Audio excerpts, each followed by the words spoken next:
नमस्कार मंडळी, जयश्री मराठी रेसिपीमध्ये आपलं सगळ्यांचं खूप खूप मनापासून स्वागत करते.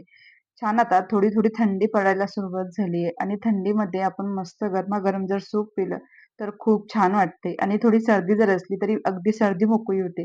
तर आज मस्त असं आपण मंचाव सूपची रेसिपी बघणार आहे. त्यासाठी काही भाज्या घेतल्या, तर अद्रक थोडी बारीक कट करून घेतली, शिमला मिरची, 2 हिरव्या मिरच्या, गाजर, पत्तागोबी आणि लसण लसण 7 ते 8 पकळ्या बारीक कट करून घेतला आणि कांद्याची पात. ह्या सर्व भाज्या आता आपल्याला थंडी पडायला सुरुवात झाली तर सर्व भाज्या सहज भेटतात. त्यानंतर एका कढईमध्ये 1 चम्मच तेल टाकून घेतलं. त्यामध्ये सर्वप्रथम हिरवी मिरची, अद्रक आणि लसण हे 10 सेकंद आपल्याला परतून घ्यायचं. लसण जास्त लालसर होईपर्यंत आपल्याला परतायचं नाही. थोडा हलका कस जाईपर्यंतच आपल्याला परतून घ्यायचा.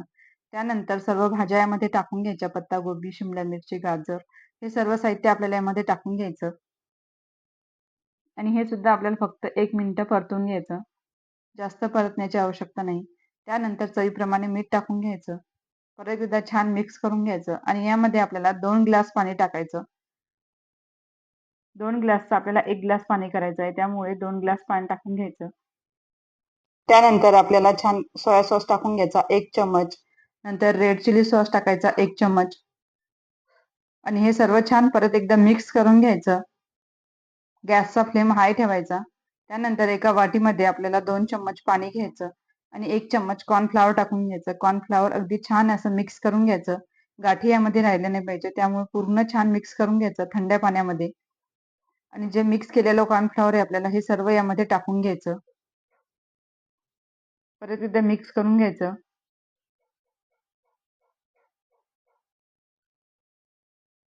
आणि याला आपल्याला छान उकळी काढून घ्यायची. गॅसचा फ्लेम हाय ठेवायचा, जेणेकरून पटकन उकळी निघते. इथं काळे मिरे घेतले मी थोडेसे कुटून. अगदी थोडे घ्यायचे, जास्त टाकायचे नाही, नाहीतर जास्त जळजळ करते. त्यानंतर काळं मीठ टाकून घ्यायचं अर्धा चम्मच आणि कांद्याची पात टाकून घ्यायची. व्हिनेगर टाकायचं 1 छोटा चम्मच आणि झाकण ठेवून एक 5 ते 6 मिनिटं आपल्याला छान उकळून घ्यायचं.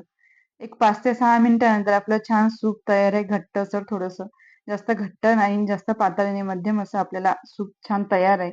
त्यानंतर कोथिंबीर टाकायची आणि छान आपलं मस्त गरमागरम सूप तयार.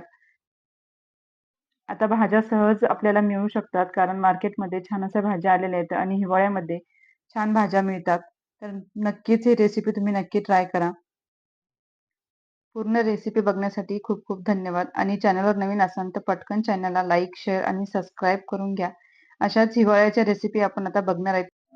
सोबतच बेल आयकॉनला सुद्धा ऑल करून ठेवा, जेणेकरून सर्वात प्रथम नोटिफिकेशन तुम्हाला येत जाईल. नवीन रेसिपी अपलोड केली की सर्वात प्रथम नोटिफिकेशन तुम्हाला येत जाते. त्यानंतर मस्त अशी गरमागरम आपलं सूप तयार. तुम्ही सुद्धा ही रेसिपी नक्की ट्राय करा. भेटते अशाच एक नवीन रेसिपी सोबत. तोपर्यंत श्री स्वामी समर्थ.